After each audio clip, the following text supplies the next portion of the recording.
Right, so get this. We're diving deep into the life of a guy named Edward Carpenter. Now, I know what you're thinking, like who? But trust me, this guy was way ahead of his time. We're talking late 1800s, early 1900s, England, and he's living openly with his male partner. That's pretty bold, even by today's standards. But it gets even more interesting. His writings on equality and sexuality were so radical, they actually influenced E.M. Forster's Maurice. Oh, and did I mention he was a socialist and an environmentalist, too? This guy was like the real deal. It really is remarkable, isn't it? To understand just how revolutionary Carpenter was, you have to understand the context. Think Victorian England, a society steeped in conservatism, rigid gender roles, very strict social hierarchy. So not exactly an environment that embraced, let's just say, unconventional lifestyles. Precisely. And remember, Carpenter wasn't living in some, bohemian enclave in London or anything. He chose to make his stand in Sheffield, a city known for its industry, not exactly a haven for social progressives. Okay, so Sheffield in the Victorian era, that paints a picture. So tell me, how did this guy, Edward Carpenter, end up living such a radical life? What's his story? Well, he started out on a much more traditional path. Born into a middle-class family, he went on to Cambridge, one of the most prestigious universities in the world, and even became ordained in the church. But something didn't sit right with him. He felt this pull towards a different way of life, one that was more authentic to his beliefs and his own nature. So he just walked away from a comfortable, respectable life. That must have taken some serious guts. What did he do next? He took a giant leap. He left the world of academia and the church behind and moved to Millthorpe, a village near Sheffield, to live openly with his partner, George Merrill. See, that's what's so fascinating to me. He didn't just, live quietly with Merrill. He turned his life into a statement. You're absolutely right. This wasn't just about personal happiness. It was about challenging the very fabric of Victorian society. And get this, the way Carpenter and Merrill designed their home and life in Millthorpe actually influenced architecture and town planning. An architect named Raymond Unwin was so inspired by their lifestyle that he incorporated some of their ideas into his work, designing communities that were more in tune with nature, focused on social harmony. It's amazing to see how their personal choices had this ripple effect on the world around them. It sounds like his life was a living example of his beliefs.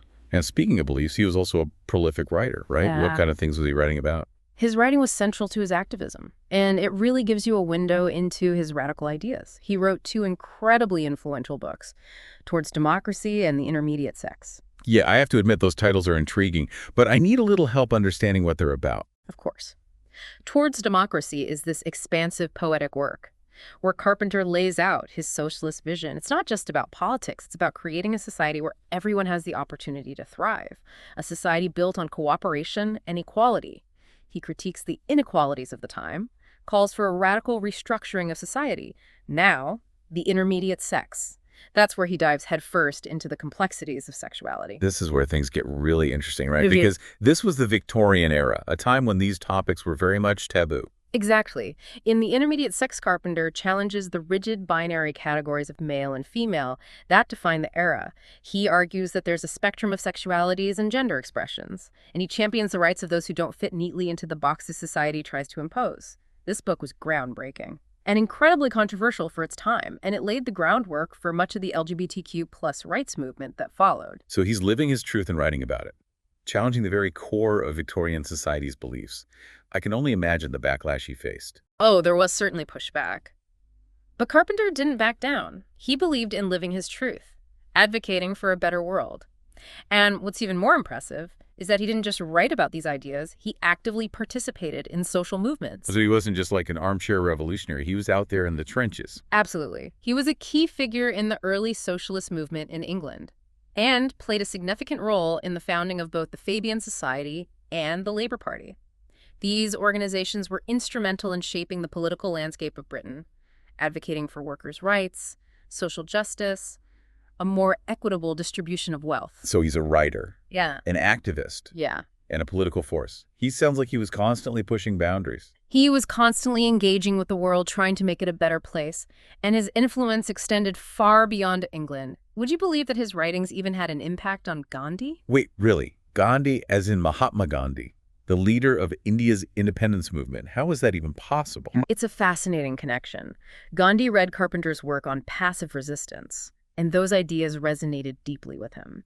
Carpenter believed in the power of nonviolent action to challenge injustice, and that principle became a cornerstone of Gandhi's philosophy. Wow. So Carpenter's ideas were literally shaping world events. Yeah. Makes you wonder, who else did he influence? His circle was quite remarkable. He was friends with and collaborated with some of the most forward-thinking minds of the time. He was close to Havelock Ellis, who was pioneering the study of human sexuality, challenging the traditional views on what was considered normal when it came to sexual behavior. And he even corresponded with Walt Whitman, the American poet who celebrated the beauty and diversity of humanity in his work. It's incredible to think about the conversations they must have had. They were all pushing boundaries and challenging the status quo in their own ways. But I have to imagine it wasn't all smooth sailing. They must have faced some serious opposition, right? They absolutely did. Their ideas were seen as radical, even dangerous by many. Carpenter, in particular, was criticized for his unconventional lifestyle and his outspoken views on sexuality. But what's striking is his resilience. He didn't let the criticism silence him. He stayed true to his beliefs and continued to advocate for the changes he wanted to see in the world. Where do you think he found that inner strength? What kept him going in the face of such adversity? That's a great question, and I think one of the keys to understanding Carpenter's resilience lies in his deep connection to nature. We touched on this earlier, his love for the natural world. But how did that connect to his activism and his personal philosophy? For Carpenter, nature wasn't just a pretty backdrop. It was a source of inspiration, wisdom, and strength. He believed that modern society had become disconnected from the natural rhythms of life, and that this disconnect was at the root of many social and personal problems. So in a way, he was like an early environmentalist. Yeah, very much so. He advocated for a simpler way of life, one that was in harmony with nature. He believed that by reconnecting with the natural world, we could find a sense of peace, purpose, and belonging. That was missing in the hustle and bustle of modern life. And he didn't just write about this, he actually lived this way. He did. He and Merrill lived a simple life in Millthorpe, growing their own food, embracing a more sustainable way of living. It wasn't just a philosophical stance for him. It was a way of life. You know, it strikes me that we're still grappling with many of the same issues that Carpenter was passionate about over 100 years ago. Social justice, equality, environmentalism, the search for meaning in a rapidly changing world. It's remarkable, isn't it? His ideas feel incredibly relevant today. It's like he was tapping into something fundamental about the human experience, our need for connection, purpose, a sense of belonging. It's almost like he was ahead of his time in so many ways. But what can we learn from him today? Why should we care about the life and ideas of a man who lived over a century ago? I think his story offers us some powerful lessons about authenticity, resilience, and the importance of living in alignment with our values. Okay, I'm all ears. Break it down for me and for our listener out there. Carpenter's life shows us that being true to yourself, even when it goes against societal norms, is not only possible, but essential for living a fulfilling life. He faced tremendous opposition for his beliefs and his choices, but he never wavered in his commitment to living authentically, and that authenticity, that unwavering commitment to his values, gave him the strength to face those challenges head on. So authenticity isn't just about expressing yourself, it's about finding a source of inner strength. Exactly. When we live in alignment with our true selves, when our actions match our beliefs, it creates a sense of inner harmony and resilience. It gives us the courage to stand up for what we believe in, to challenge injustice, to make a positive impact on the world. I love that idea, that authenticity is a form of resilience. It is, and it's something that we can all cultivate. It starts with taking the time to really understand ourselves, our values, our passions, what truly matters to us. And then it's about having the courage to live in accordance with those values, even when it's difficult, even when it means going against the grain. That's easier said than done, though. Yeah. Right? I mean, we all face pressures to conform, Yeah. to fit in, to do what's expected of us. Absolutely. We live in a world that's constantly sending us messages about who we should be and how we should live. But Carpenter's life reminds us that we have the power to choose a different path. We can choose to define ourselves, to live according to our own internal compass, and to create a life that's truly meaningful to us. And that brings us back to Carpenter's deep connection to nature, right? Because wasn't that a key part of how he stayed grounded and connected to his true self? It was. He believed that spending time in nature away from the noise and distractions of modern life allowed us to reconnect with our inner selves, to quiet our minds, and to listen to our intuition. It's like hitting the reset button, isn't it? Like when you're feeling overwhelmed and you step outside, take a deep breath of fresh air, and suddenly everything feels a little bit clearer. Exactly. And that clarity can help us make choices that are more in alignment with our true selves, rather than choices that are driven by external pressures or expectations. It's amazing to think about how many different threads come together in Carpenter's life. His activism, his unconventional lifestyle, his writing, his deep connection to nature. It's like they all weave together to create this tapestry of a life that was truly unique and inspiring. They do. And what's so remarkable is that even though he lived over 100 years ago, his life and his ideas still resonate with us today. He was a true pioneer, a visionary who dared to imagine a better world and who dedicated his life to making that vision a reality. It's inspiring, to say the least. But it also makes you wonder, what can we as individuals do to live a little more like Carpenter?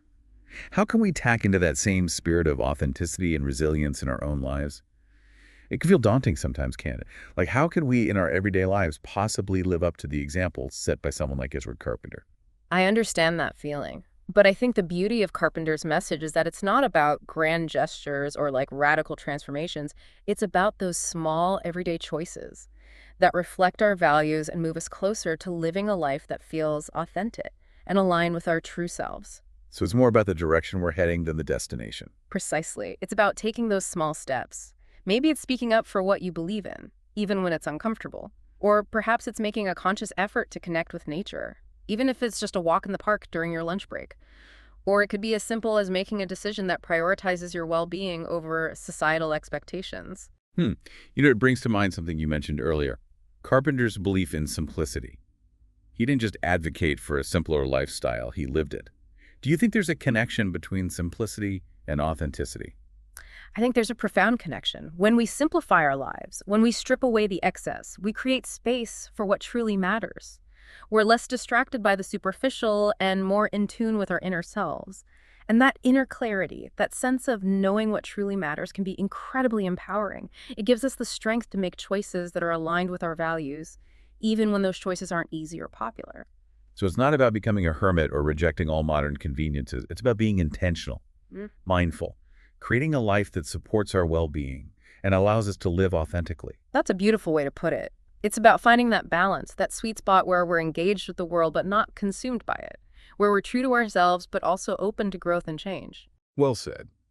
As we wrap up this deep dive into the fascinating life of Edward Carpenter, I'm curious, what stands out to you, listener? What resonated most with you about his story? And perhaps more importantly, what's one small step you can take today, inspired by Carpenter's example, to live a little more authentically?